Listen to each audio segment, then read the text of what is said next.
Tem gente que eu não vi de manhã, né? E agora eu vejo de noite da alegria. Né? Deus abençoe a cada um de vocês.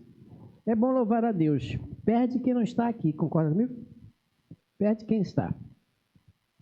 Quem não está, ele está perdendo muito. Porque louvar a Deus é uma coisa tão gostosa. O domingo podia se estender direto, né, irmãos? O que vocês irmãos acham? Ficar direto, né? Domingo direto. Precisa trabalhar segunda, pagar conta, não sei nada disso. Esse dia vai chegar, hein? Se prepare. Vai ser um domingo eterno. Maravilhoso servindo a Deus. Mas a gente precisa estar preparado para isso. E a pergunta que eu faço é, você é um cego ou é um vidente? Você que me enxerga, você é um vidente físico. Aquele que tem deficiência visual, nós denominamos normalmente como cego.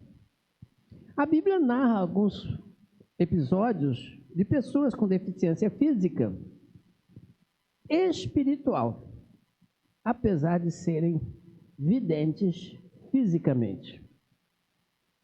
E nesse âmbito, relacionamento com Cristo, isso faz muita diferença. Eu convido você a ler comigo 2 textos. Mateus, capítulo 20, versículo 29 a 34. E, na sequência, capítulo 21, 1 a 11. Mateus, capítulo 20, do versículo 29 ao 34, e depois capítulo 21, 1 a 11. Diz assim então, quando Jesus e seus discípulos saíram de Jericó, que Josué está em Jericó, né? Essa é a cidade. Quando eles saíram, né, diz o texto, uma grande multidão os seguiu. 2 cegos, no entanto, estavam sentados à beira do caminho e, ao ouvirem que Jesus estava passando, puseram-se a gritar: Senhor, filho de Davi, tem misericórdia de nós. A multidão os repreendeu para que se calassem, mas eles gritavam ainda mais alto: Senhor, filho de Davi, tem misericórdia de nós. Jesus parou, chamou-os e perguntou-lhes: o que vocês querem que eu faça? Eles responderam: Senhor, queremos que os nossos olhos se abram. Jesus teve compaixão deles e tocou-lhes nos olhos. Imediatamente eles recuperaram a visão e o seguiram. Agora capítulo 21. Capítulo 21 de Mateus, versículos de 1 a 11. Quando se aproximaram de Jerusalém e chegaram a Betfagé, junto ao Monte das Oliveiras, Jesus enviou 2 discípulos, dizendo-lhes: vão ao povoado que está diante de vocês. Logo encontrarão um jumento amarrado com um jumentinho ao lado. Desamarrem-nos e tragam a mim. Se alguém lhes perguntar algo, digam-lhe que o Senhor precisa deles, e em breve os devolver. Pronto. Se alguém lhes perguntar algo, digam-lhe que o Senhor precisa deles, e em breve os devolverá. Foi. Isso aconteceu para que se cumprisse o que fora dito pelo profeta: digam à filha de Sião, eis que o seu rei vem a você, humilde e montado em um jumento, e um jumentinho cria de jumenta. Os discípulos foram e fizeram o que Jesus tinha ordenado.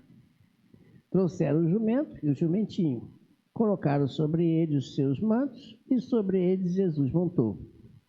Uma grande multidão estendeu os seus mantos pelo caminho, e os outros cortavam ramos de árvores e os espalhavam pelo caminho. A multidão que ia adiante dele e os que seguiam gritavam: Hosana ao filho de Davi. Bendito é o que vem em nome do Senhor, Hosana nas alturas. Quando Jesus entrou em Jerusalém, toda a cidade ficou agitada e perguntava: quem é este? A multidão respondia: este é Jesus, o profeta de Nazaré da Galileia. Esse texto, irmãos, nós percebemos, não sei se você percebeu, que há dois grupos de pessoas aqui. Não sei se vocês perceberam isso. Jesus Cristo estava vindo de Jericó e ele entraria na cidade de Jerusalém. E daí uma semana ele seria preso e levado para ser crucificado. Então, nesse momento entre Jericó e Jerusalém, ele se depara com um grupo de pessoas. Qual grupo de pessoas que ele se depara? É um grupo. 2 cegos. É um grupo. Ou não é? Um grupo. E depois que ele tem aquele contato com esses dois, ele chegando em Jerusalém, um outro grupo. Um pouco maior, né? Diz o texto que era uma multidão. Vocês perceberam na leitura do texto alguma coisa de semelhante do que eles falaram e o que aquela multidão falou? Eu não chamei atenção antes para prestar atenção, porque isso deve ser uma coisa automática, né? A gente deve de ler. Se você não ler, você ouça, né, com atenção o que está sendo dito. Né? Desconsiderando, às vezes, a minha dislexia, né, que de vez em quando ataca e eu não leio direito mesmo, né? Mas vocês leem aí, vocês entendem. Vocês prestaram atenção em alguma semelhança desses dois grupos? Se não, eu chamo a atenção do versículo 20 e versículo 30 do primeiro texto. E o primeiro texto diz que aqueles dois cegos, no capítulo 20, versículo 30, diz o seguinte, Mateus 20, versículo 30. O que os cegos falaram? Isso aí. Atente para a frase. Senhor, filho de Davi, tem misericórdia de nós. No segundo texto, no capítulo 21, você lê comigo, lá no versículo 10 e 11, o seguinte. O que está escrito aí? Aliás, versículo 9 a 11, melhor. 9 a 11, capítulo 21. A multidão... Não, no capítulo 21. Isso. A multidão que ia diante deles e os que seguiam gritavam: Hosana ao filho de Davi. Mesma frase que os cegos usaram. Bendito é o que vem em nome do Senhor. Hosana nas alturas. No versículo 11, quando a multidão da cidade, o povo da cidade pergunta: quem é esse? Né? A multidão respondia o quê? Qual a semelhança e qual a diferença? Vou destacar isso para os irmãos.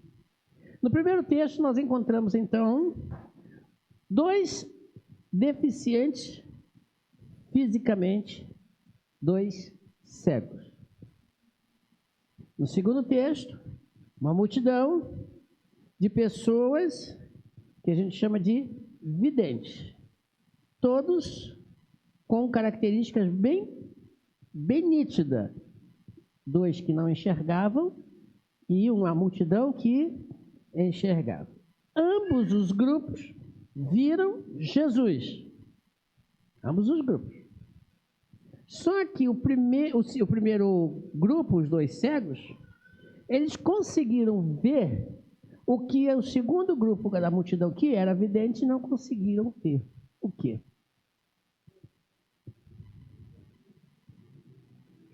O primeiro grupo, os dois cegos, viram o espiritual. Jesus disse a eles, filho de Davi. Mas ele não fala Jesus, filho de Davi. Eles falam Senhor, filho de Davi. Já no outro grupo, eles dizem Hosana ao filho de Davi. Mas eles completam a frase. Bendito o que vem em nome do Senhor.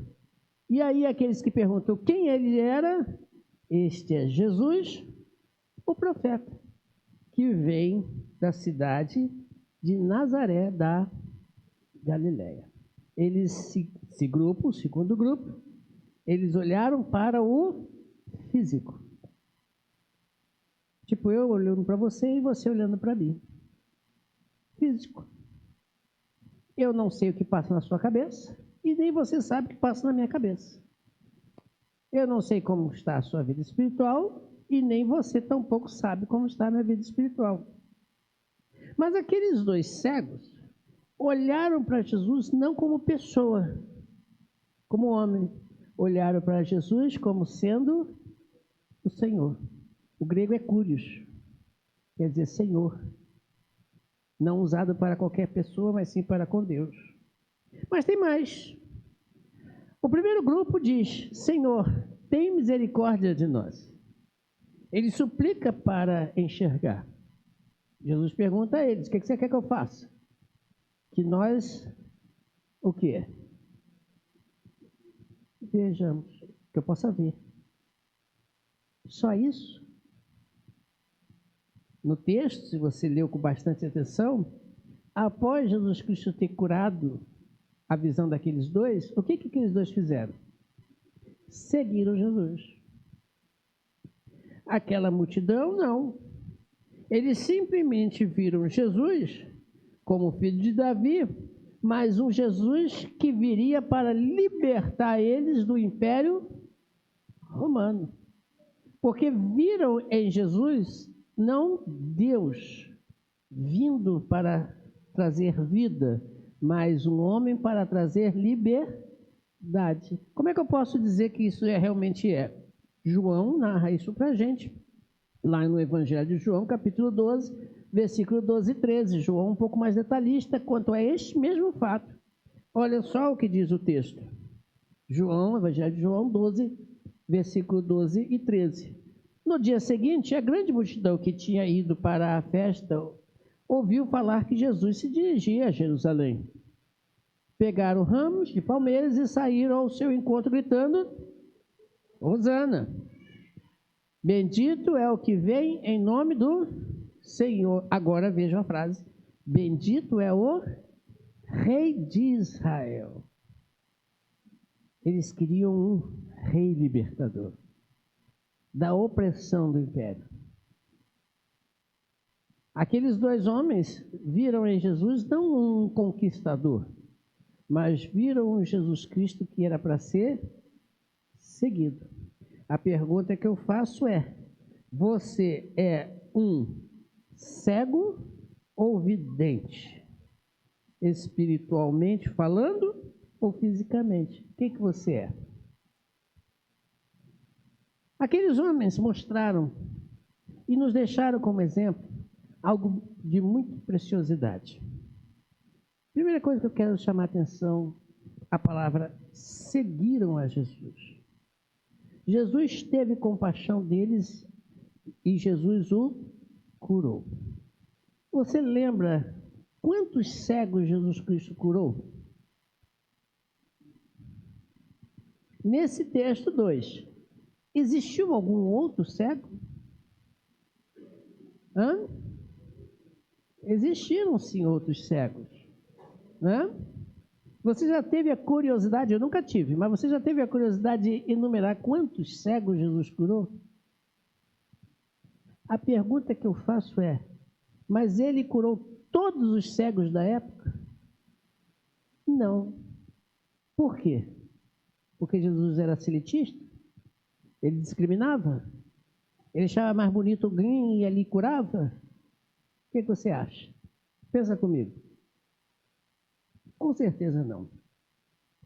Jesus ele não olha para o teu problema físico, mas o teu desejo espiritual.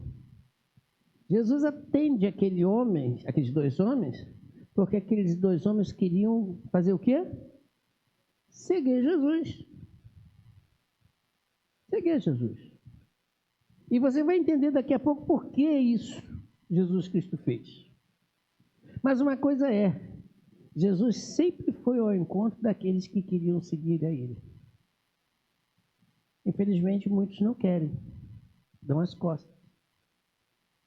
No texto bíblico do Novo Testamento, na maioria das pessoas, e só uma se destaca, buscou Jesus Cristo não com interesses, mesmo físicos ou espirituais, mas sim por querer conhecer Jesus. E Jesus foi até ele. E quando Jesus se encontra com ele, não pergunta a ele, o que você quer que eu faça? Mas Jesus Cristo, uma frase linda, desce depressa, porque hoje me convém pousar em sua casa.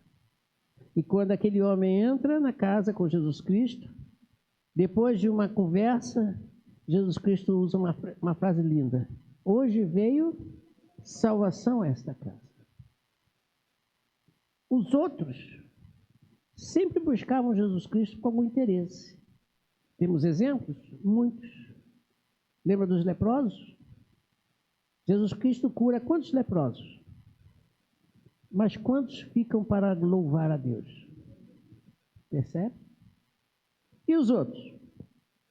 Os outros 9? O que foi deles? Percebeu? Nem para agradecer. Muito obrigado. Esses 2 cegos, Jesus os atende exatamente porque ele sabia que aqueles homens queriam seguir Jesus. Por quê? Por que eles queriam seguir Jesus? E Jesus sabia disso. Por quê? Essa resposta nós vamos encontrar em Marcos 2,17. O texto de Marcos 2,17, Jesus usa a seguinte frase: não são os que têm saúde que precisam de médico, mas sim os doentes. Eu não vim chamar justos, mas pecadores. Jesus ouve o pedido daqueles 2, porque eles, no seu coração, se reconheciam, se viam como pecadores. Aí você pode dizer assim, mas não está exagerando não, pastor? Não estou exagerando. Principalmente naquela época. Qualquer doença física, fosse que fosse, era considerada por muitos como consequência do pecado. Lembra daquele jovem que Jesus Cristo também curou da sua cegueira? E aí aquela frase é dita: quem pecou? Ele ou seus pais? Havia uma visão daquela época, e você vai encontrar em outros textos também, essa ideia de que se você tem um problema físico, é porque você está em pecado, ou tem pecado. Ideia é essa, faço um parênteses, que até hoje muito crente pensa. Eu conheci um parente nosso, conheço, aliás, ainda está viva, né? Que pertencente a uma determinada igreja, quando ficava resfriada, não queria nem aparecer do lado de fora.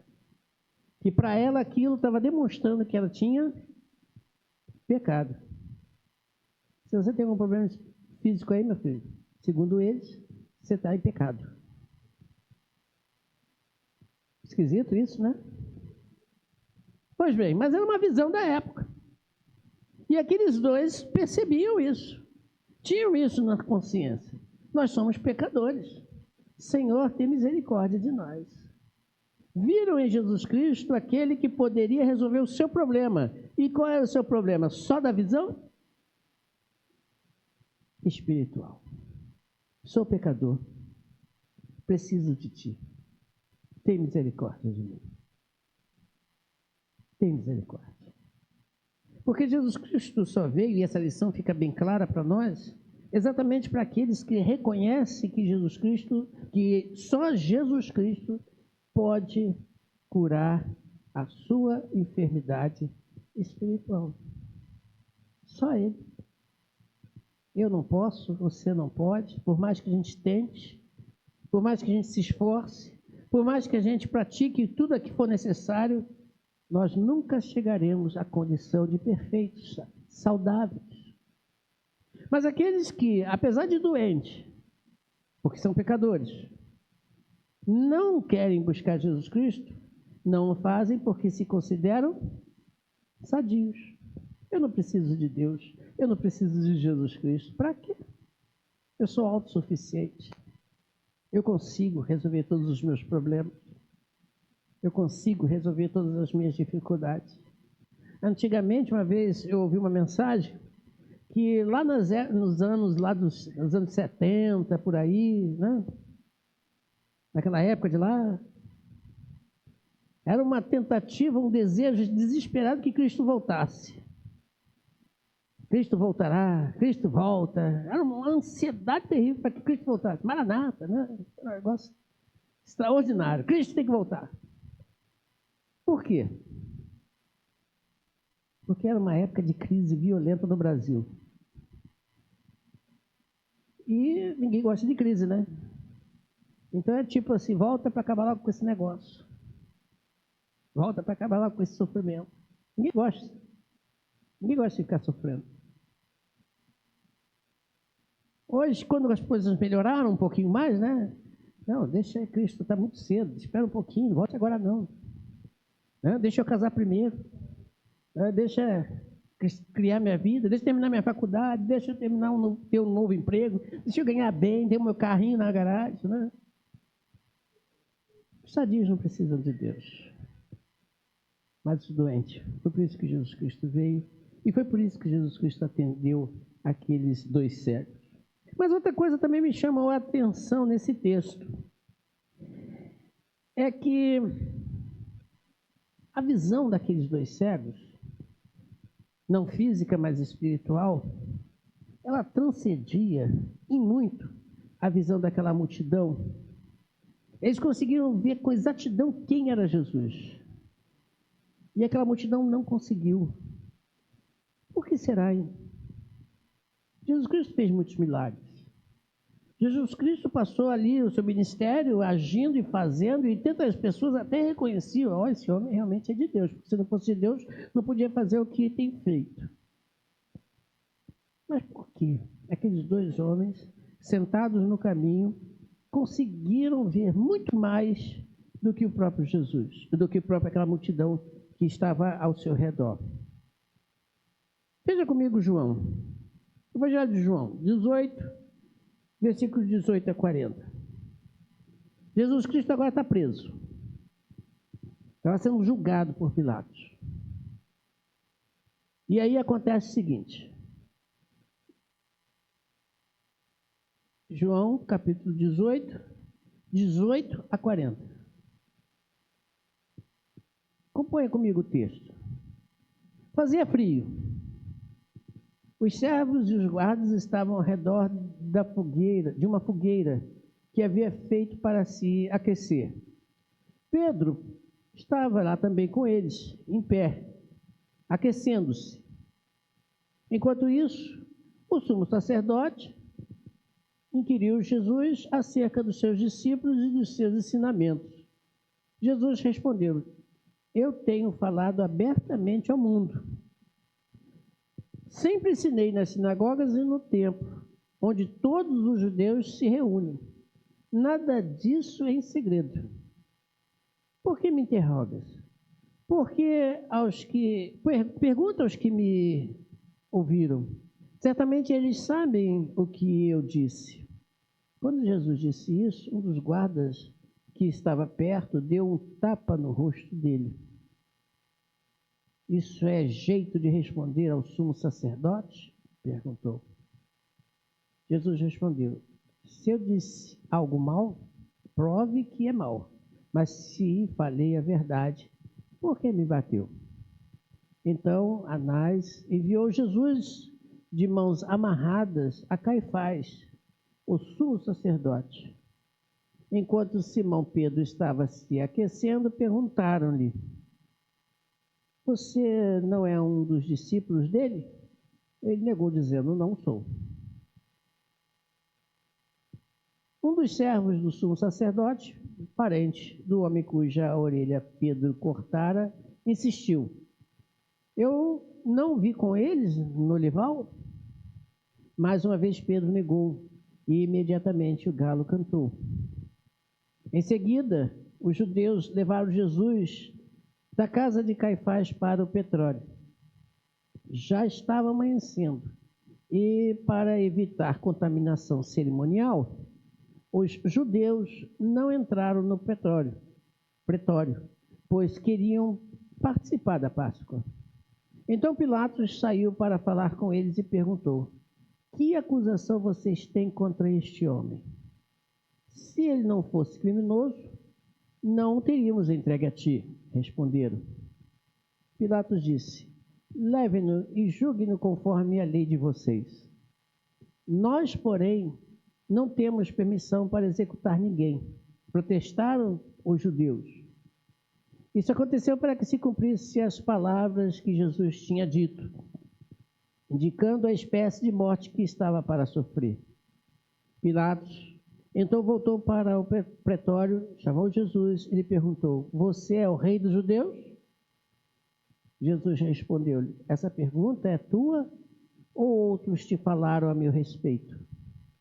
Pilatos respondeu: acaso sou judeu? Foi o seu povo e os chefes dos sacerdotes que o entregaram a mim. Que foi que você fez? Jesus disse: o meu reino não é deste mundo. Se fosse, os meus servos lutariam para impedir que os judeus me prendessem. Mas agora, o meu reino não é daqui. Então você é rei? Disse Pilatos. Jesus respondeu: tu dizes que sou rei. Para isso nasci e vim ao mundo, para dar testemunho da verdade. Todos os que são da verdade me ouvem. O que é verdade? Perguntou Pilatos. O que é verdade? Perguntou Pilatos. Depois de perguntar isso, saiu novamente para onde estavam os judeus e disse: eu não encontro nele motivo algum de acusação. Contudo, segundo o costume de vocês, devo libertar um prisioneiro por ocasião da Páscoa. Querem que eu solte o rei dos judeus? Eles, em resposta, gritaram: não, ele não. Queremos Barrabás. Ora, Barrabás era líder de rebelião. Nesse texto que a gente acabou de ler, irmãos, não sei se vocês perceberam, quem estava dizendo para matar Jesus? Judeus. Que judeus? Nós estamos em Jerusalém, há uma semana depois que Cristo entra. Que multidão estava gritando essa? Não. Crucifica. Mate. Quem? Os mesmos que gritaram: Hosana ao filho de Davi. Os mesmos que disseram lá atrás: Rei. Rei dos judeus. Reparem que o que aqueles dois homens viram, apesar de serem cegos, e aquela multidão não viu, apesar de ser evidente, é que um grupo, os dois cegos, viram Jesus Cristo como rei, não deste mundo, mas da eternidade, do espiritual, de um reino inabalável, de um reino muito maior do que um simples reino judeu. Aquela multidão viu, ou estava querendo ver, ou queria, esperava de Jesus, que Jesus fosse rei físico deles, que os libertasse. Eu falei isso agora há pouco. Então, o que aqueles dois viram? Aqueles dois homens viram um Jesus para a eternidade, o seu rei por toda a eternidade, não deste mundo. E aquela multidão viu em Jesus o quê? Um rei para este mundo. Só que ele não veio para isso. Então, já que não veio para isso, mate-o. E aí eles fizeram a opção. Aqueles dois cegos, vida eterna com Cristo. Aquela multidão, a morte. Nós queremos a morte. Por que eu digo isso? Olha o versículo. Queremos Barrabás. Quem era Barrabás? O texto disse: era um criminoso, um líder de rebelião, um homem que estava condenado à morte. E em outras palavras, aquela multidão, em vez de escolher vida, escolheram a morte. Seguindo o texto, vocês vão ver que aquela multidão fala o que para o julgamento, na hora do julgamento? Que seu sangue caia sobre nós. Eles escolheram a morte. Aqueles dois escolheram a vida. A pergunta volta: você é vidente ou é cego espiritualmente? O que você tem visto? Um Jesus que pode resolver seus problemas ou um Jesus que pode levar para a eternidade? O que você tem visto? Um Jesus Cristo para este mundo? E assim como a Bíblia também nos fala que quem espera Jesus Cristo para esse mundo é o quê? É o quê? Mais que miserável. Por que eu digo isso? Porque tanto os cegos, se continuassem cegos ou não, e aquela multidão, se fossem cegos ou não, todos os dois foram para debaixo do chão. Não foram? Morreram. Morreu. Com ou sem visão, vendo ou deixando de ver, todos os dois foram para debaixo da terra. Só que teve um grupo que, depois que fechou seus olhos para este mundo, abriram os seus olhos lá na eternidade junto com Deus. O outro grupo, quando fechou seus olhos para este mundo, abriu os seus olhos longe de Deus, lá do outro lado do abismo, no lugar onde há tormenta, onde há dor, onde há choro, onde o bicho nunca morre. Aí a gente volta à pergunta: você é cego ou é vidente? Você vê Cristo ou não? Como você vê? Essa pergunta precisa ser respondida por cada um de nós. Afinal de contas, todos os dois grupos, né, tiveram uma experiência pessoal com Jesus Cristo. Uma experiência marcante com Jesus Cristo. Mas é pessoal, né? Não é pessoal? Pessoal. Aquela multidão gritou: mate-o, crucifica-o, nós não queremos ele. Mas com certeza aqueles dois que seguiam a Jesus Cristo não gritaram isso.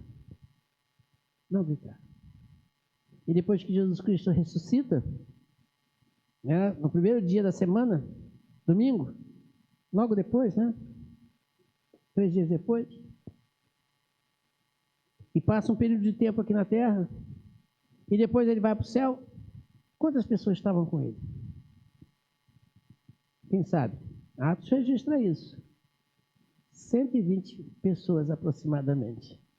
Essas 120 pessoas aproximadamente eram videntes espiritual. Só 120? Só 120. E os outros tanto que Jesus Cristo fez, falou, ensinou, como ele mesmo disse? Cadê? Não eram videntes, espiritualmente falando, eram cegos. E como cegos, caíram no abismo. Porque um cego guiando outro cego, ambos, diz o texto, caem no abismo. E eles preferiram cair no abismo. Que Deus possa nos abençoar e entender que eu preciso enxergar a Cristo como realmente Ele é, e não como nós queremos que Ele seja. Vamos orar? Vamos ficar de pé. Irmão Glauco, nos eleva a Deus na palavra de